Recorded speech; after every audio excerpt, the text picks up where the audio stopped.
the systemic change is one of those defined concepts that you really come to understand when you see what it is and what it isn't, when you see people try things that work and try things that don't work. The value of taking a systemic approach is that that's the only kind of response that's going to work. You know, people say keep it simple, but that's naive because it's not simple. A simple solution to a complex problem, I don't know if that'll ever work. I mean, as I was thinking about this earlier today, I thought about the statement, "That's so crazy it just might work." And I even went online to try and figure out where that came from. That's so crazy it just might work. By the way, it turns out somebody attributed it to an A-Team episode with Mr. T and all that. Then they said, well, I'm not sure, it can't be, but where else? And nobody else had an answer.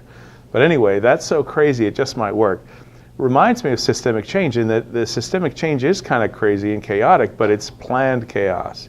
And it's planned approaches and understanding that you'll be operating among chaos.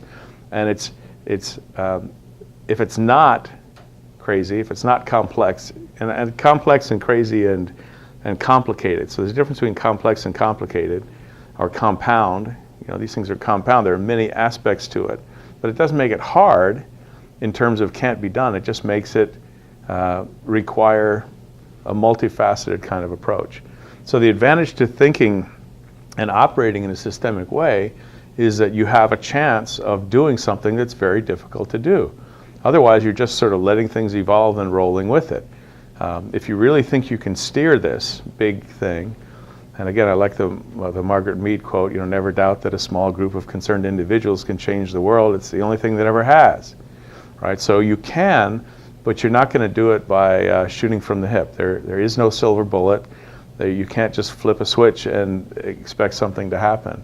And you can't change one aspect of a complex system like education and expect that that change is going to last, or it's going to trigger all these other changes. It does. There are effects when you change anything, but they're not always what you had anticipated.